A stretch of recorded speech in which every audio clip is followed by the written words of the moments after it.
Okay, so here's the big picture of the test. Here's, I think, what they're doing, based on what I've read, but basically Thomas White has said, is this is how we reason. Does this kind of make sense as a way of reasoning? Talk to me. Yes. In a way, no. Okay, talk to me. Because the biggest message that I got from this explanation you've given here in the last couple of hours is that one of my biggest obstacles is what I do know getting in the way of what's not disclosed to me. Well, when you say what you do know, right, think about it, because now it really is all about language, right? So if you're going to assert what I do know, then it's going to be right here. I don't mean those established facts. I mean what I know as an individual. Well, can you give me an example? Yes, I can come to a conclusion about the outcome of something. I can't think of a specific, okay, maybe the outcome of who might win a sporting event, based on my experience of Okay. of the information That's fine. that I know. I know this. I'm pretty sure that the guys on this team are better than the guys on that team, and there's a good chance that these guys are going to beat those guys, and I can access my experiential Okay. information and come to a conclusion. I think what you've told me today is that can get in my way Yeah. a lot. Well, let's walk it back a little bit, because what I hear you saying is you have sense impressions. Yes. Would it be fair to say we all have sense impressions? Definitely. That we all have inclinations? Is that fair to say? Yes. Okay, so every lawyer on the planet has what you have. So that's not a problem. Right. Where it becomes a problem is where that inclination blots this out, not where the inclination adds to it. That's fine. Not where the inclination sends you. Again, so much of my life has been my dearest friend in the world, right? I was a defense attorney for years, right? I've been a prosecutor. So our inclinations are distinguishable. Yet again, we forget the right and wrong stuff. Our inclinations, our sense impressions are different, right? But we each are using this to represent our client. My client would be, often the victim, and defense counsel is the defendant. And so we don't have the same worldview. And it's something that Vicki said, there's so many and I love it. I love being a lawyer because bullshit is bullshit. So I don't care who you vote for. And if that gets in the way of my ability to reason, I'm going to be really bad at what I do. And so when she's saying, she has all these people that she loves, and they don't agree on a damn thing, I love it. So where the sense impression suppresses this, it's harmful. It doesn't have to suppress this, it can inform this. And as you then go out to practice, right, that sense impression likely will take you to the defense bar or to the prosecutor bar, right? Because you're kind of going with who you are. And there's no right or wrong. But we're all guided by this. So it's not contrary to sense impression. But was it fair to say you might be aware where your impression is so strong that it interferes with an objective process? That's what I really meant to say. Yeah. Well, yeah, but that you do have to get over. In other words, if your subjective impression is so strong that it blots out reasoning, then this could be a heavy lift. And you need to say, you know what? You need to either say, and I want to be comfortable in that, or say, no, I want my sense of impressions to be in accord with my reasoning, with my mind, right? Again, everyone in this room reasons. Every human being on the planet reasons. You with me? I'm kind of thinking there's a message in that. There's no being that fails to reason. We do it more or less well, right? So for me, it's easy to say, well, since I have this gift of reasoning, Why would I not want to use it to its fullest capacity? It has nothing to do with my skin color. Again, going to the comment about coming into law school as a minority, I'm kind of thinking you have gray matter between your ears just like I do. You know, I'm kind of thinking whatever your gender, you have gray matter in your ear, just like I do. Whatever your socioeconomic background, you know what? I think the gray matter is pretty much the same. And it's not about, I don't think, your background. I think it's very much right here. And if you're sitting there, I could care less what the ethnicity is or gender. If you can do the IRAC thing, you're home. But yeah, if you just can't let go and say, well, no, I don't want to do this, yes, that's a problem. I would use it to inform this. But you're right, it can't blot out the sun. I don't mean to say this is, I don't want to use the sun as a metaphor for reasoning, but yeah. So you got to deal with that. All right. So here's what they're doing. And is that okay? We okay? Yeah, we are. I think, my conclusion is that I have to continuously remain aware that some of the things that I know are not necessarily in concert with the conclusion is going to be. Yeah, and I would. The answer to the question. Yeah, but I want you to go a step further. I want you to question whether or not you know anything. So there's a difference between saying what I strongly feel, what I strongly believe.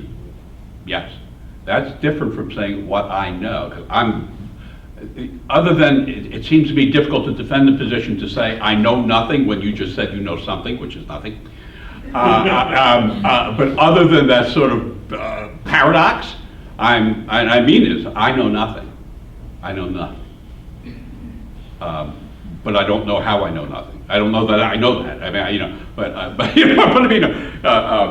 So this process is all aimed at the difference between what is conclusively proven, right, and what is persuasively proven.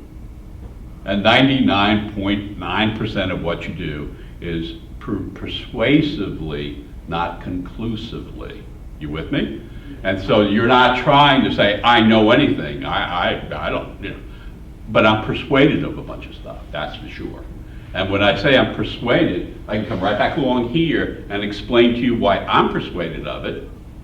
And it's got nothing to, what am I missing? What does that got to do with somebody's skin color? Or somebody's socioeconomic background? Or, but I'm just Peter, I'm just this guy, But I really, honest to God, don't see what the big deal is. And I just think it's way overcomplicated. So what they do is that's what you got to do. So on the LSAT, everything you read is presented to you as, well, here, definitions. Their definition of the word fact is not your definition of the word fact. So it starts with definitions, right? Now you have to adopt the definition of the writer. Does everybody agree with that? Of course, if you read the word fact 860 times on the LSAT, but your definition of the word fact is not the same definition the writer has, would you agree with me you're in trouble? Yes. Talk to me, think about it, stop and slow down and think about it. Does that make sense? Yes. And so I use the term reading textually. That's how that doesn't mean it's the right word. It doesn't, it's just my word. But when I say to you, you need to read textually, what I'm saying is, if you read a sentence, you know it's a sentence because there'll be a period at the end of it. And you don't understand what the writer was communicating to you, then you're not reading textually. You with me? So reading textually means this is not Peter reading what Peter would have written, unless I agree with the writer, right? You get this? So on the LSAT, everything is a fact. Every piece of information you're given is given to you as a fact, and their definition of the word fact is it's a matter for which no support is offered. Now, who in God's green earth would define the word fact as a fact is a matter for which no support is offered? No. Right, well, the LSAT does. But what they're getting at is going back to the earlier example of if we stipulate there was no Wednesday last week to a jury, there was no Wednesday last week. It's a fact. Because the parties are stipulating to it. That's what I meant before, is what I know has nothing to do with what the else. We don't care what you know. Yeah. And nobody cares what you know or what you think. It's can you read textually? Can you read and say, here's what the writer was trying to communicate. And boy, you want to see this in action? There's so many Supreme Court cases you could read. A terrific back and forth, and I mean, don't go read it, right? But a terrific back and forth on what the writers intended when they wrote the Second Amendment between Justice Stevens and Justice Scalia. And here are these two really, I mean, they're all very, very bright. All these puppies are like freak bright. But what they're trying to understand this back and forth is, but what did the writer mean when the writer wrote, in 1789 or whatever they wrote it? What did that person mean? Because that's what the Constitution says. So whether you want to take textualism and adopt that as your judicial technique if you become a judge, that's up to you. But what I'm saying is on the LSAT, it's not optional. Is what did the writer write, what did the writer intend, because that's analogous to what does the law say. You with me? If I'm representing you, don't you want me to understand specifically what the law states? Talk to me. And you may not like what the law states, and you may disagree with what the law states, but does that change what the law states? No. And the law that is stated is the law that governs. Talk to me. You with me? So there's a difference between being a lawyer and being a legislator or a politician. You know, those are the folks who change the laws. I don't change the laws, I read the laws. Right? If I want to change the laws, well, in addition to be a lawyer, I would do something else. Right?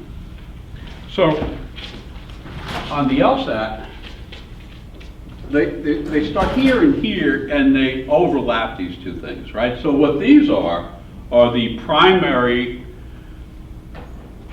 skills you need as a lawyer, and they are the primary areas tested in logical reasoning, and they never change. And again, I ask you, does it make sense that if you want to be a lawyer, would it make sense that you be able to identify assumptions, and that requires you to define assumptions, yes? So we need to understand, well, what is their definition of an assumption? But what is, it's one thing to have a definition, and you can write a definition down, and if you're in college, the final exam will be, what's the definition of an assumption? Well, that's not law. When you read a case here, right, the final exam is not going to be, what was Justice Scalia's holding in Michigan versus EPA? While Justice Scalia did have a holding in Michigan versus EPA, that is not what you will be asked, because that's memorization. This is about application or analysis, which is this third one here. It's not, in order to apply, you must understand. Yeah, you have to understand what Justice Scalia was writing, but this is about application, meaning apply what you understood to an entirely different set of facts. Do you get how much more creative that is? I love what I do. Because you never stop learning. You just never stop learning. So, on this test, they're saying, okay, these are things all lawyers have to know, right? I mean, so, the definition of an assumption as used by the LSAC, right? So you can't go to a dictionary because the writer chooses the definitions, and that's true in law. The definitions in the penal law, which I know pretty well, right, are not the same definitions that guide Vicky in healthcare and the federal regs. You got somebody wrote the federal regs. Some team of people, I guess, right? Some team of people wrote the penal law. And they had the same words, but they gave the words different definitions. So you got to talk, because the principle, God forbid we talk about principle, right? The principle in law is that the writer of the text owns the definitions within the text. Talk to me.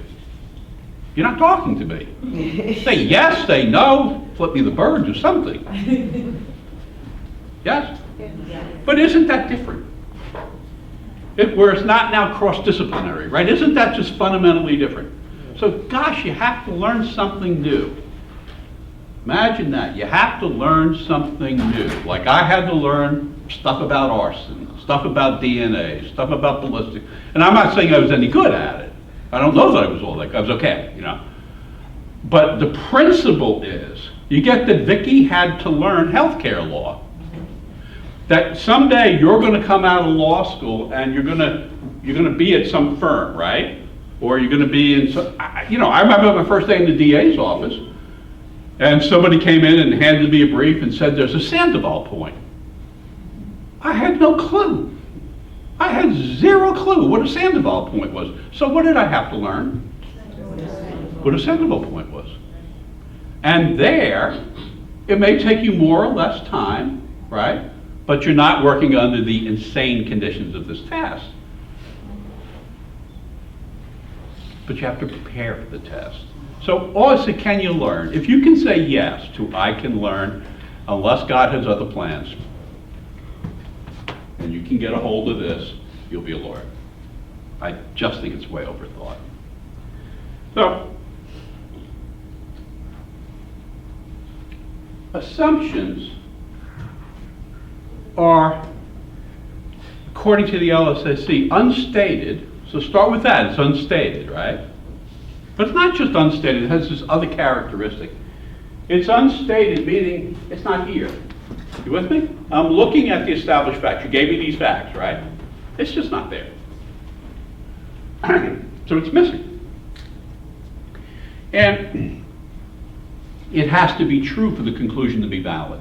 So stop. Think of this. And again, when you're in law school, right, when you're doing statutory construction, you'll be doing this. You'll be doing little I, that's unstated. You'll have a comma. You'll have the word and, may have a semicolon. It would be a semicolon, comma, I think.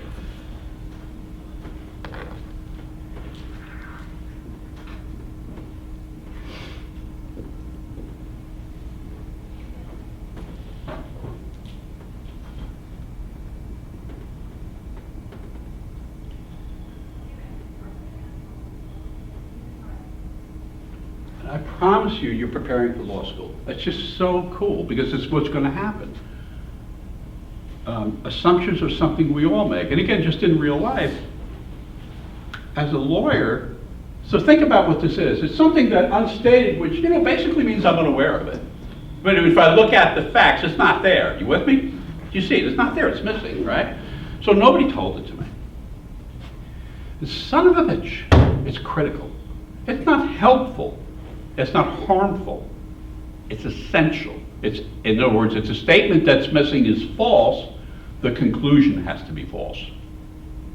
Right? So if the thing I don't know, if that turns out to be false, my conclusion is gone. It must be true for my conclusion to be valid. So if you take examples of that, saying, okay, so does everybody get the definition? Talk to me. It's unstated. What the hell does unstated mean? It's all about words. In other words, if I say,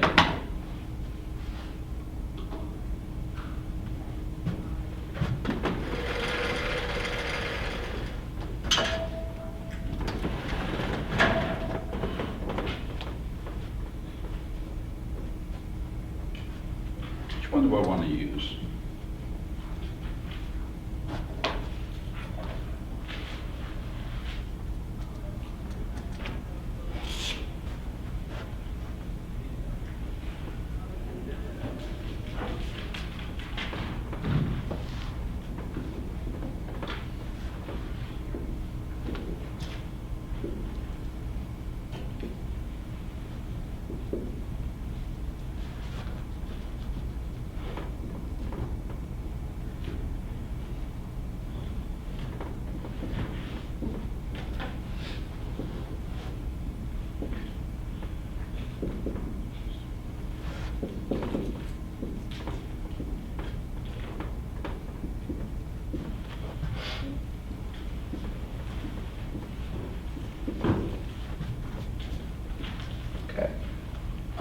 So would you agree with me, I've just constructed an argument? Everybody agree? Yes. And now we need to understand what that means, because now we say, well, when you say you've constructed an argument, what does the word argument mean? Because I'm not arguing with you. I love when people come up and say, I should be a lawyer because I'm really good at arguing. Okay, I don't think that's what we have in mind. So would it be fair to say that the first sentence serves as, you can use the word premise, you can use the word evidence, or you can use the word fact. Is that fair to say? Yes. So what I want you to do is begin to envision how arguments are constructed. Like if you were doing this, would it be fair to say that if we used in the analogy of weight-bearing columns, right? That one weight-bearing column is that smart men wear glasses. But that's not telling us anything, right? It's just, well, okay. But the second weight-bearing column here is that Jim wears glasses. Would it be fair to say the argument's conclusion is that Jim is a smart man? Yes. Okay, so let's stop there. So the conclusion is supported up here by weight-bearing columns.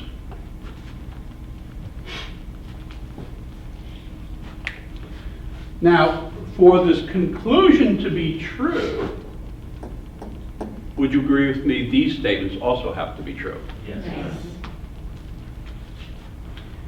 And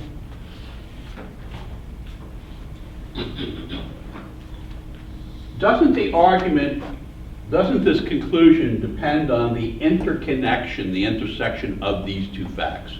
Or aren't these two facts together more powerful than either fact alone? Yes. Okay.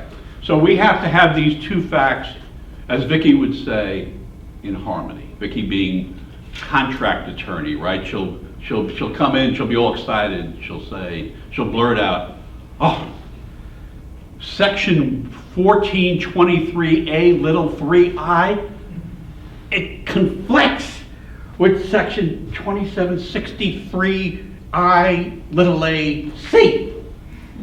Okay, so but they're not in harmony. Contracts need to be a symphony, but you get this is the way we read it. Okay, so it's really about care and language.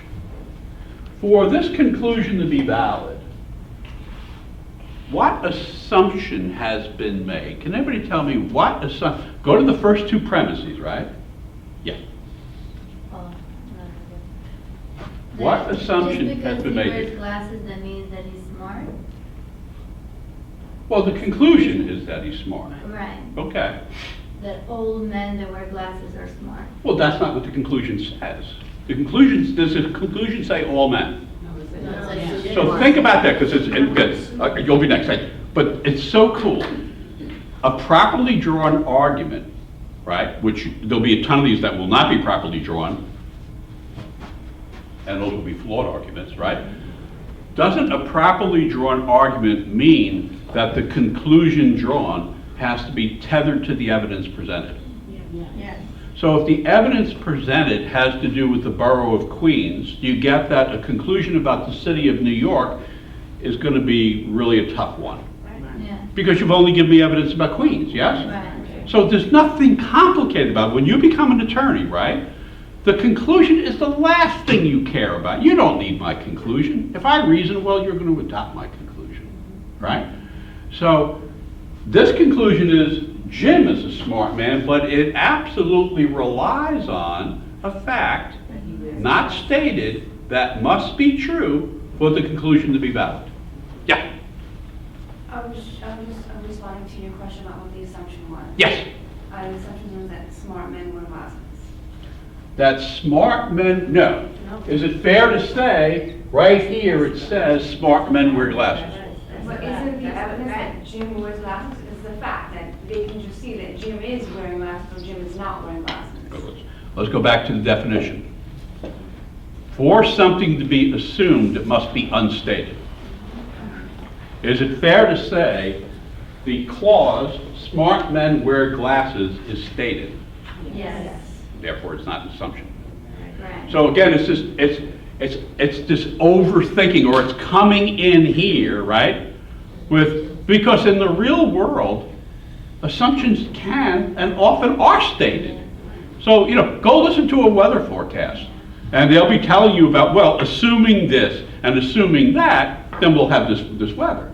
That's fine, but they're not taking the LSAT. Right?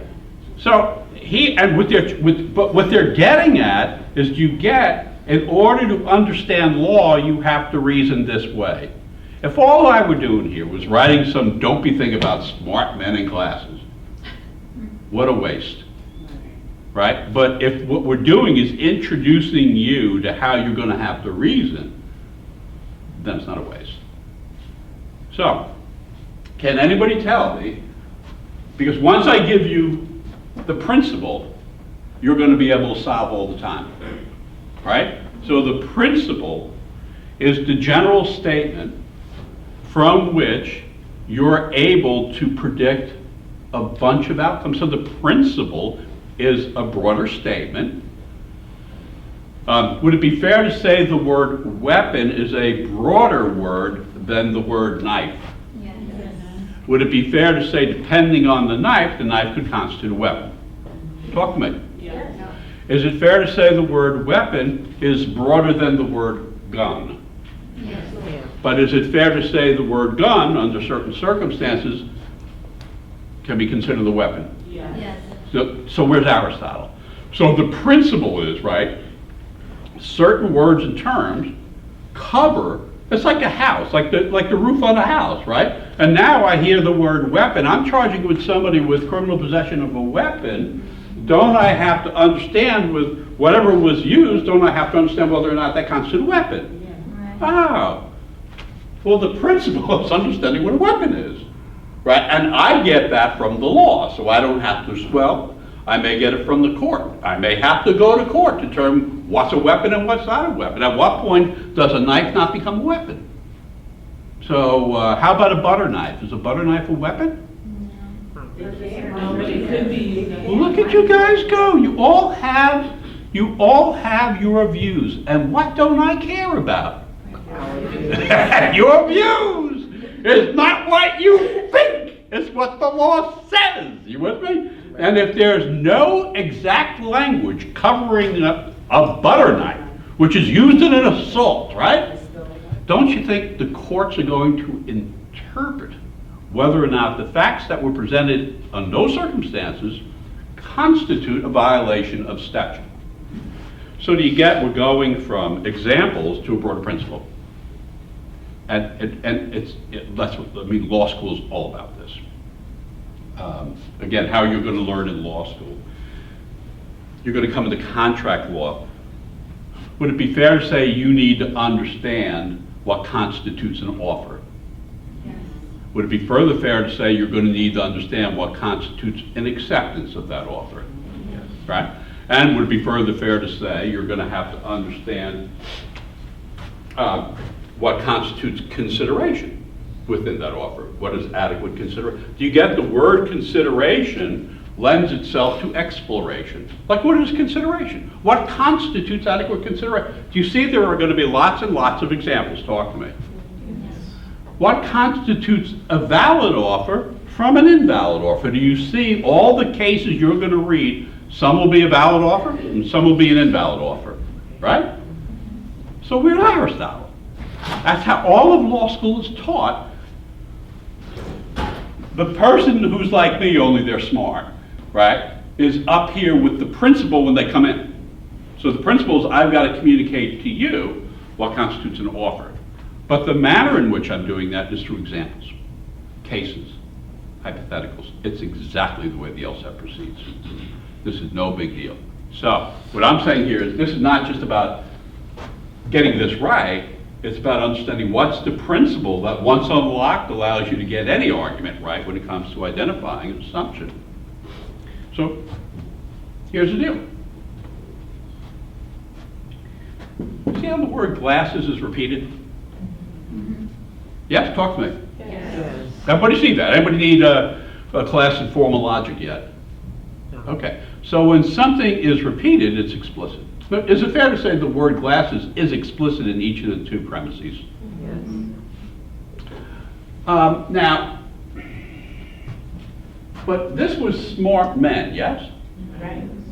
And this was Jim. Right. So didn't the author change from a singular, from a plural of smart men to the singular of a noun, Jim? So for this to be valid, would it be fair to say that Jim, one, has to be smart? Talk to me. Yes. And two, Jim has to be a guy. Right. Oh, but what if Jim's not a guy? What if Jim is just a nickname that was given to a gal who was, you know, for whatever reason? Would it be fair to say that if Jim were not a man, this argument would be not weakened, but obliterated? Right. Talk to me. Yes. Would it be fair to say that if Jim was a dumb man, so we do have a man, right? But he's dumb as a board. Would it be fair to say this argument has been obliterated? Yes. Welcome to law. So where's Aristotle? So do you get the principle? In law, we work with and go out of our way to provide definitions. See, definitions prevent ambiguity. So I'm not teaching English in high school or college, and I'm not encouraging young attorneys to write creatively. I'm not encouraging young attorneys to maintain the interest of the reader. Why in God's name would I want to maintain the interest of the reader? Usually the reader is another lawyer on the other side of the case. I want to put the son of a bitch to sleep. I'm not writing a novel. If I wanted to write a novel, I'd be a novelist. I'm not a novelist, I'm a lawyer. So specificity is what this is about. So the principle here is that the minor term, which is the specific term here, Jim, right, has to be a member of the larger term. In other words, any name here, it has to be the same as though you had rewritten smart men. Because if you wrote smart men wear glasses, well, you would, you know, Jim, who is a smart man, wears glasses, then this conclusion would be a certainty. So the ambiguity arises from the failure to point out that we know that, don't you have to have another statement in here that says Jim is a smart man for this to be valid? Yes. Do you get it? But what has that got to do with your politics? No. Really, I mean, if you, this is to me so achievable. So again, you get what the principle is, right? As you look for assumptions, which are heavily tested, and again, you get their connection to law. So again, I'm trying a case, and so we have, if the case relies on identity, and I have a defendant, and I've charged the defendant, and I'm really relying on a single person ID. Maybe I have poor lighting conditions, right? Do you think that during a robbery at 1 or 3 o'clock in the morning, the victim might be a little bit shaken? Talk to me. Of course. Might be a little bit nervous, right? Is your perception enhanced or not enhanced by being upset? In other words, is your perception likely to be more precise or more questionable if you're shaking like a leaf? And you get, like as jurors, you get, right, so where's that, what does that get? What does that got to do with who you voted for, right? So if I'm approaching the case and I've got a victim in there, and I believe the victim, right? But it's a one-person ID, and the lighting conditions are poor, and I know where defense counsel is going to come, right? But I believe him. Would it be fair to say that I don't want to assume that the defendant has an identical twin brother? Talk to me. I mean, would it be fair to say if I'm going to prosecute this person, I don't want to assume, which would mean I do no investigation, right? I don't want to assume that this person does not have an identical twin. Correct. Doesn't that then move me forward to investigate whether or not there is such a circumstance? Talk to me. Yes. And in my world, you get that facts undiscovered, right? So my discipline is, I gotta have as little of that as humanly possible, right? But it's being aware of what an assumption is, right? And how important it is to the practice of law. So in a million years, folks, this test is just not some dopey thing thrown in your way. It's a gift. It really is a gift. And I just don't see the big deal. So, is it now clearer to you than this hypothetical that in order for this argument to be valid, there would be more work to be done? The author would have to establish that Jim himself was a smart man. Yes. Okay, and the principle is, as you begin to work on assumptions, you see, this is a common term, right? Glasses is a common term, right? It's repeated twice and there's no ambiguity, right? But this is not a common term. The writer wrote with imprecision in the absence of a definition saying that Jim is a smart man, right? In the absence of that separate statement, I now have to infer that Jim is a smart man, yes?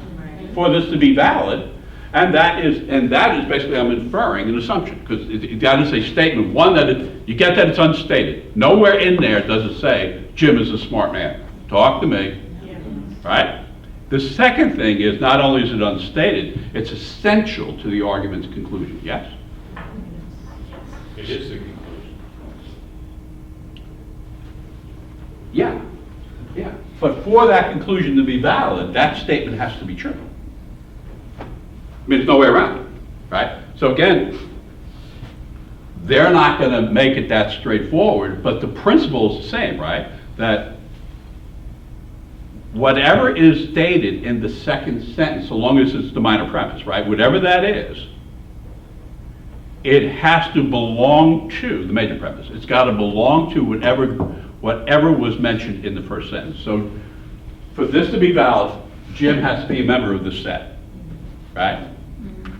So again, if you're talking about teenagers wear glasses, Colleen wears glasses, then doesn't it have to be the case for that argument to be valid that Colleen is a teenager? Right, you got a large term, teenagers, right? Yeah. Then you're using a specific term, Colleen. And what the author is taking for granted, which is all what it means to assume, what the author is taking for granted is that Colleen's a teenager. Right. Because the author may know that, right? Right. But I'm a lawyer and I don't know that, and sometimes you don't know what you don't know. I mean, you think you know it, but you're wrong. Right. Yeah? So they're testing you on this, which is the assumption. And now there's one other iteration of this, which is, well, if I bring this back down,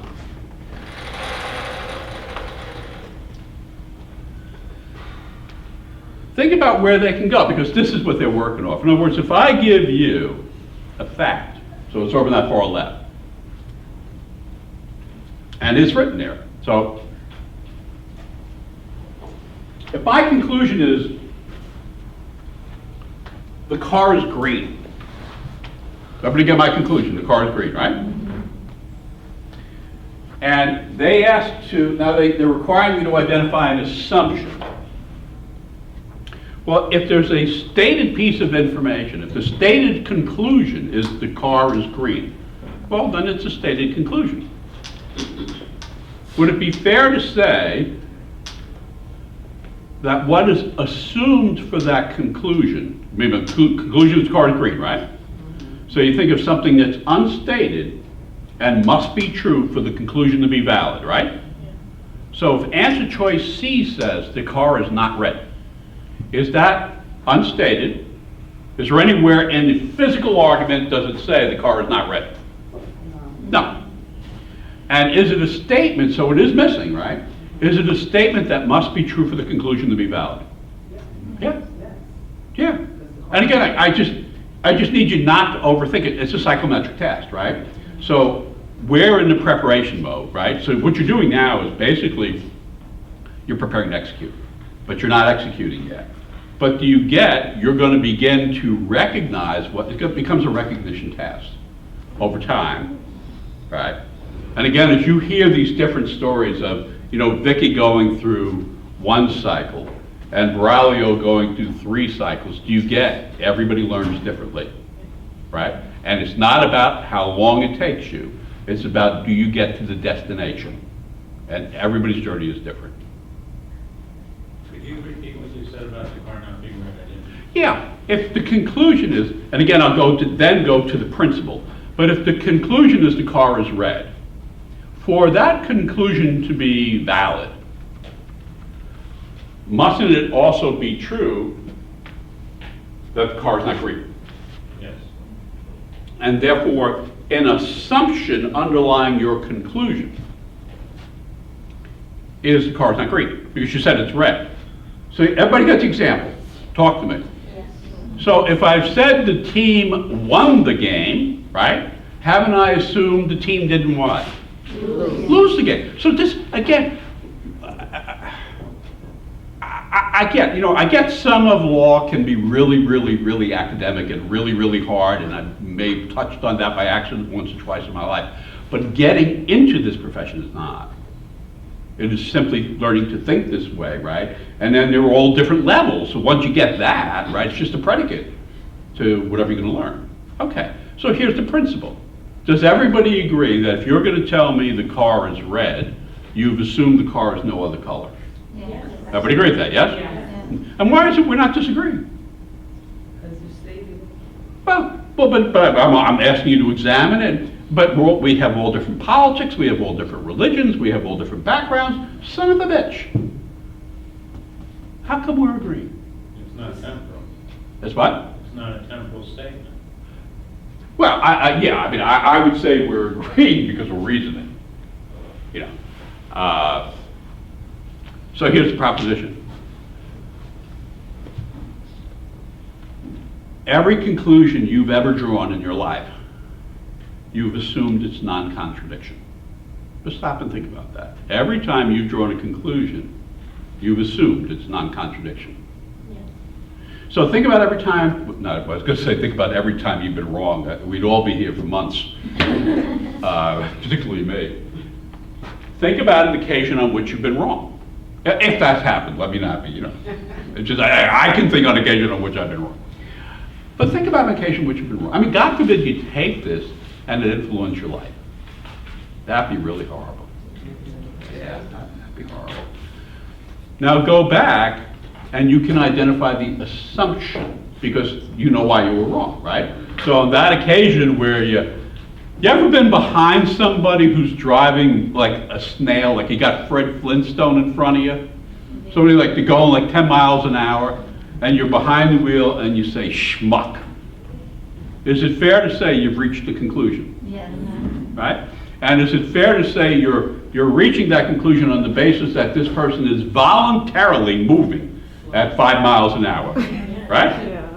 And then you pass the schmuck out, right? And then right in front of the schmuck is another schmuck. And you say, oh, my bad. But you get it. This is not complicated. So when any time in life you say, and every time a conclusion is just something you're going to explain. So when you recommend, there's nothing fancy about this. When you make a recommendation, you draw a conclusion. When you say, I agree, that's a conclusion. When you say disagree, that's a conclusion because you need to explain it. You need to explain why. You say to me you agree with me, I want to know why. Because we may agree on the same outcome for different reasoning, and I may not like your reasoning, and I may want to question your reasoning. So a conclusion is the thing that's being explained. The reasoning is the thing that explains it, and some things are explained more or less well. That's all there is to this. So I'm going to test you on assumptions. Do you get every time an answer choice contradicts the conclusion drawn, you have identified an assumption? Talk to me. Every time, and there is no exception to this, every time an answer choice obliterates, means it contradicts the conclusion you have drawn, it is an assumption. Yes? Well, what if that's answer choice A? What if that's answer choice A? Yeah, I'm going to bring in the mole whacking material next week. Think about the definition. Do you want to read everything on this test, or do you want to read only what's necessary to be read? Absolutely necessary. Everybody agree with that? Talk to me. Yes. So would it be fair to say that if you had to read every word on this test, it would take you longer than if you did not have to read every word on this test? Yes. So we're all agreeing if we don't have to read every word, we will choose not to. Yes. Yes? Yes? Yes. Okay, another principle. As a lawyer, do you think the psychology of a lawyer is that we do have to make decisions? Yeah. And so we cannot continually postpone things, right? At some point, I mean, you can, you're just not going to be any good at this.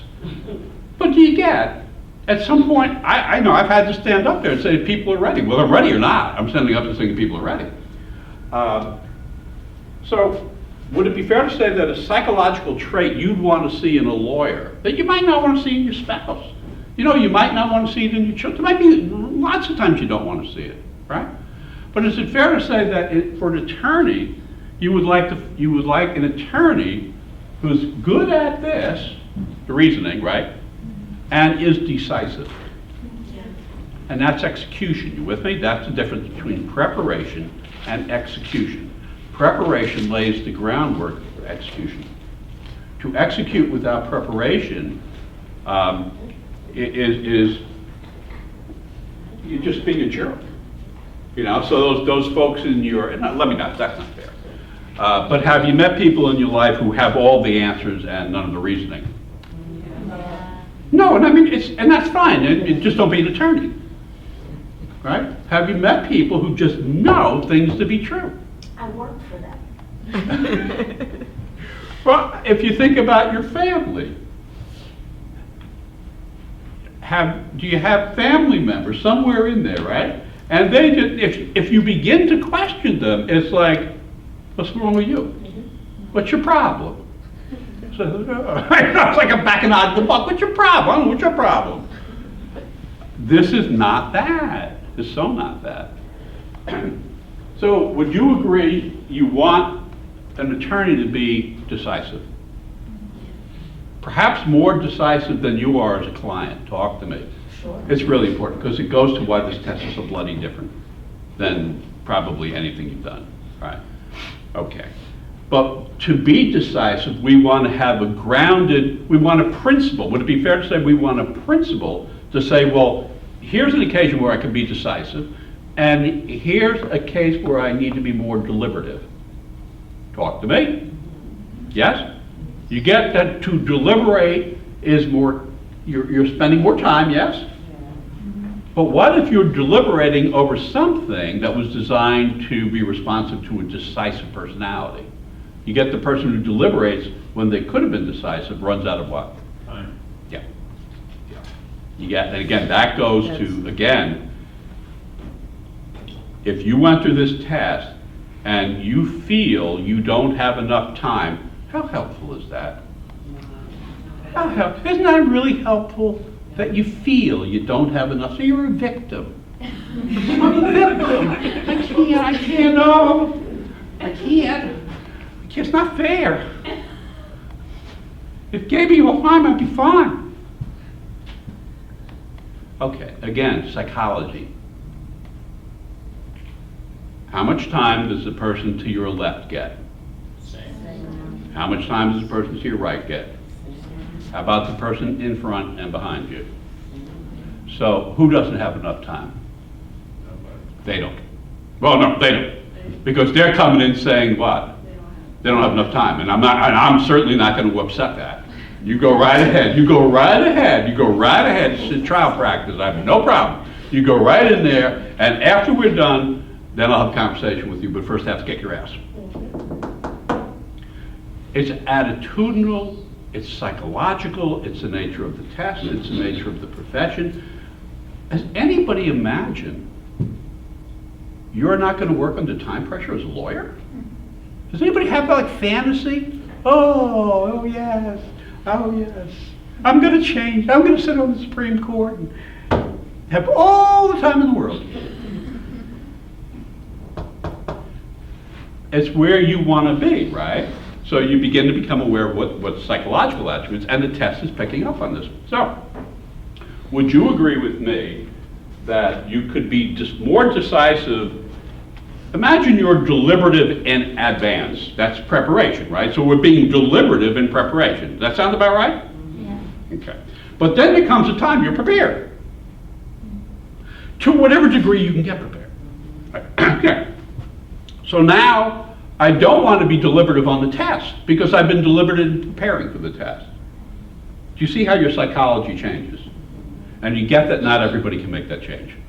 There are some people who, I have to, right? Okay, well, okay, and you may get by, but it's not going to be the best path, that's for sure. It's not going to be the outcome path. So, would you agree with me that we could be decisive if there could only be one credited answer choice? You're going to get 5 answer choices, yes? Talk to me.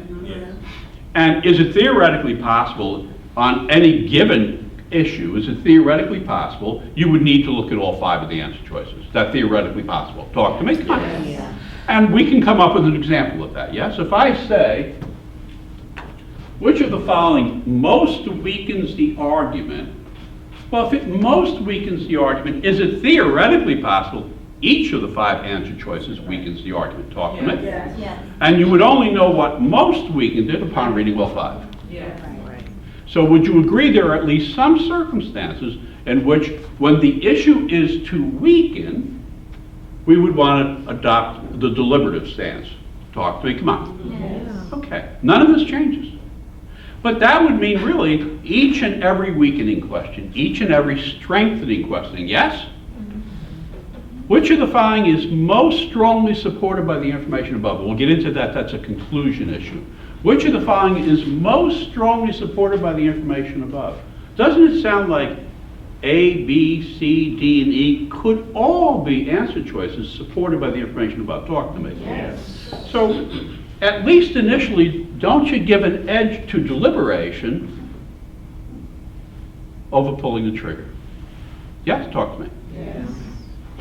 But how about the assumption, the flaw? So we have the definition that comes from the LSAC. So an assumption is unstated and critical to the argument's validity. Yes? Correct. And you're relying on me for this. And that's dangerous. I mean, you're safe in here, right? But you get going forward. You don't rely on anybody else's work product but your own. You get that? So you're fine in here.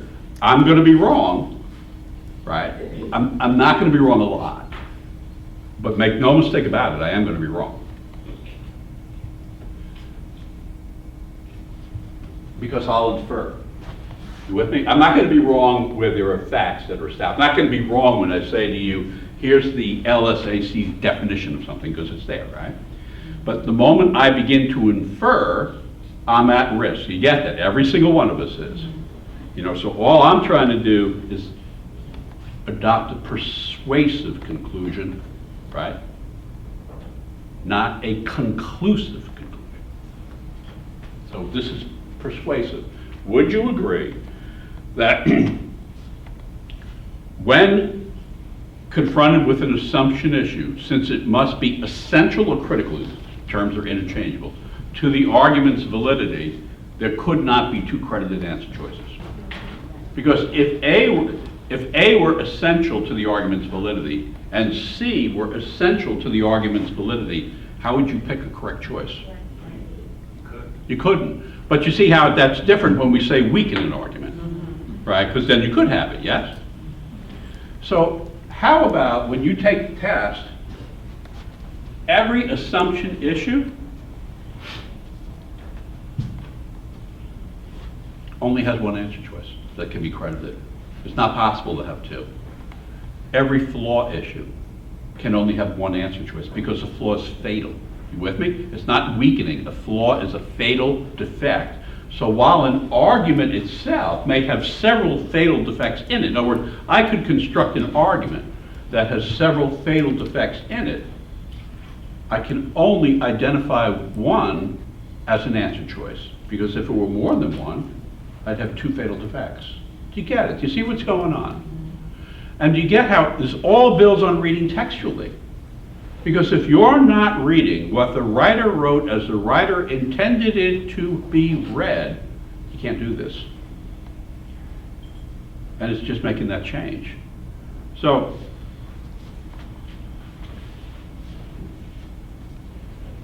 we'll get into that. There are some conclusion issues that there can only be one. If the issue is, based on the statements above, which of the following must be true, how many answer choices can conform to that? If statements above are true, right? Which of the following must be true? How many of the 5 answer choices can be accurate? One. Anybody need Aristotle? I'm saying I really, to my core, you're trying, not you, but a lot of people try to fit this test into something familiar. You're trying to fit it into whatever you've been exposed to, right? And that's not what it is. It's purposely unfamiliar, and I infer the reason for that is because one of the things we have to do is learn new material, learn things that Vicki had to learn healthcare law. I had to learn criminal law. Wherever you go on that first day, right? You go to a family law firm, or you go into the Legal Aid Society, wherever it is you go, right? Or to Arnold and Porter, somebody's gonna put something on your desk. Wouldn't it be fair to say, unless you've been exposed to it on a prior occasion, you're gonna have to learn it? Doesn't that require a trait not everybody has? Which again, in a million years, is not to disparage, not to diminish. We're all different. But if you can't learn, if you have really difficulty learning, challenge now. And if the writer is really bright, doesn't that mean the reader has to read really carefully and also be very bright? Imagine that. And that's what it is. You know, you eventually, even a dumb son of a bitch like me starts to read, oh, I'm starting to get some of this stuff. But it may not happen overnight. But on the LSAT, you don't have to worry about any of that. So, if I want to place an assumption under the conclusion, I can do that. If I want to place an assumption in something right here, which is a very rich area, right? Something I didn't tell you when I constructed the argument. Something I simply didn't tell you. But the thing I didn't tell you had to be true for the conclusion to be valid, right? So I've told you, you know, we stipulate that life on Earth, let's say it requires air, water, and food.